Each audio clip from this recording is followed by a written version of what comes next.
नमस्कार दोस्तों।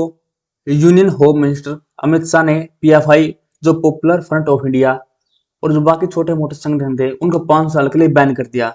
अब देखो पीएफआई के ऊपर आरोप ये लगा है जो पीएफआई जो इस्लामिक स्टेट जैसे कि इराक सीरिया उनसे फंडिंग लेता था और फंडिंग के बाद जो इंडिया के अंदर जो टेरर एक्टिविटी का जो काम करते थे और पीएफआई के ऊपर समाज विरोधी देश विरोधी के ऊपर भी आरोप लगे हैं और काफी लंबे समय से मतलब पीएफआई को बैन करने की जो मांग उठ भी रही थी। देखा जाए तो पीएफआई के लिए सबसे मेन केस कब सामने आता 2010 के अंदर, जब पीएफआई के ऊपर आरोप लगा था कि जो केरल का एक प्रोफेसर था उसको धमकी मिली और उसका पहले तो हाथ काट दिया गया था और उसके बाद भी उसको लगातार धमकी मिलती चली गई और आगे चल के उनकी वाइफ ने सुसाइड अटेम्प्ट कर लिया। और अभी ईडी एनआईए और स्टेट पुलिस ने मिलकर जो इसके पीएफआई के जो 23 राज्यों के अंदर जो इनके ठिकाने जो कामकाज करते थे उनके ऊपर छापा मारा है और काफी लोग गिरफ्तार हुए हैं और पीएफआई के ऊपर कम से कम 19 से ज्यादा केस फाइल है। उनके बारे में डिस्कस करेंगे कौन कौन से केस इसके ऊपर फाइल है। अब पहले पीएफआई के बारे में बात कर लेते हैं। पीएफआई क्या है, कहाँ से इसको फंडिंग मिलती है, क्या इसका राजनीति के अंदर कोई कनेक्शन है या नहीं है। देखो PFI popular front of India यानी पीएफआई 17 फरवरी 2007 का इसका गठन हुआ था और ये संगठन दक्षिण भारत के 3 मुस्लिम संगठनों को जोड़ के इसको बनाया गया था। कौन कौन से थे? केरल का एक एनडीएफ नेशनल डेमोक्रेटिक फ्रंट, दूसरा कर्नाटका फोरम फॉर डिग्निटी और उसके बाद तमिलनाडु जो मनीथा नीति। इन तीनों को बनाकर जो पीएफआई का जो निर्माण हुआ था और पीएफआई का दावा है कि इस वक्त देश के 23 राज्यों में इस संगठन का सक्रिय कामकाज चलता है।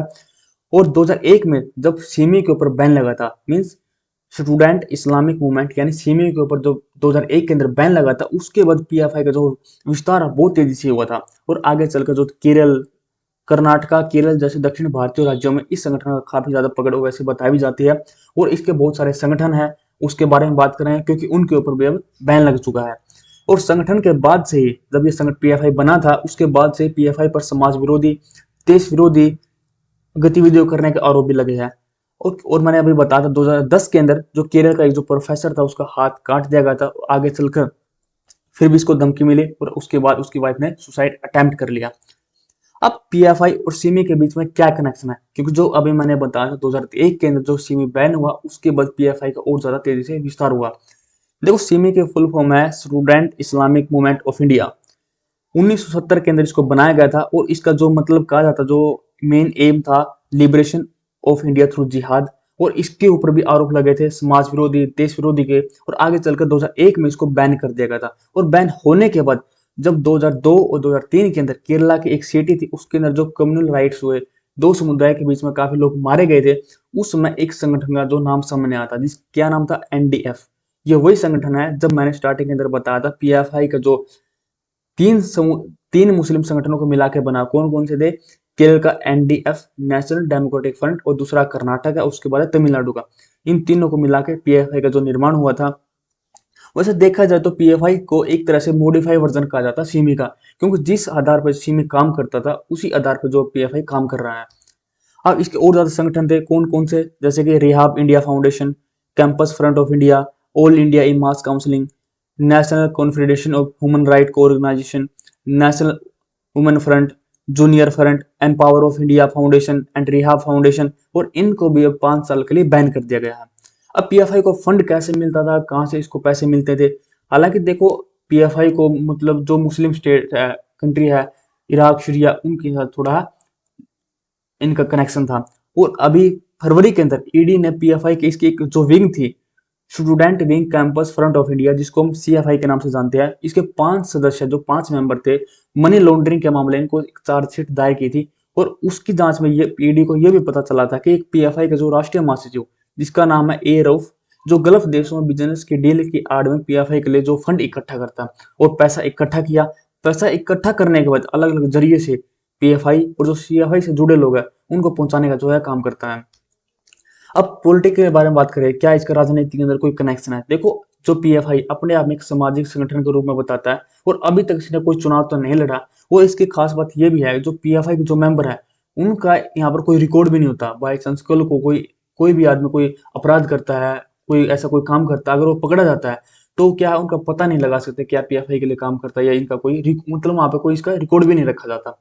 फिर 2009 के अंदर एक संगठन जो सामने आता है इसका नाम था SDPI, social democratic Party of India. जो इसका मेन काम क्या था, ग्राउंड लेवल पे मतलब एक राजनीति के अंदर ये कदम रखा जो इसका कनेक्शन पीएफआई के लिए बताया भी जाता है। और 13 अप्रैल 2010 को इसको रजिस्टर्ड पार्टी का दर्जा मिला। और हालांकि कर्नाटक के अंदर इसका अच्छी खासी जो पकड़ बताई भी जाती है। और अभी पॉपुलर फ्रंट ऑफ इंडिया यानी पीएफआई को 5 साल के लिए बैन कर दिया। और जो इसके छोटे मोटे और संगठन थे उनको भी 5 साल के लिए बैन कर दिया है। और मीन्स एक वीक पहले भी जो ईडी, एनआईए और स्टेट पुलिस को इनके 15 स्टेट के अंदर 102 लोकेशन इनको मिली थी, वहां पे रेड मारी है, उनका छापा मारा है। कम से कम 250 लोगों से ज्यादा लोगों को गिरफ्तार किया गया है। और अभी 3 दिन पहले भी ईडी, एनआईए और स्टेट पुलिस ने मिलकर कम से कम जो जैसे कि यूपी, केरला, कर्नाटका, गुजरात, दिल्ली, महाराष्ट्र, असम जैसे इलाकों के अंदर यहाँ पे रेड मारी है और काफी लोगों को गिरफ्तार किया गया।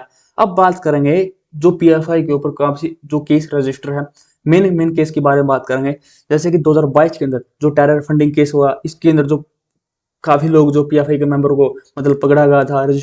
फिर उसके बाद 2022 के अंदर जो पुलवारी शरीफ टेरर केस हुआ था, इसके अंदर जो एंटी इंडिया एक्टिविटी के अंदर भी जो बिहार पुलिस ने जो पीएफआई मेंबर को जो गिरफ्तार किया था, इसके नाम सामने आए थे।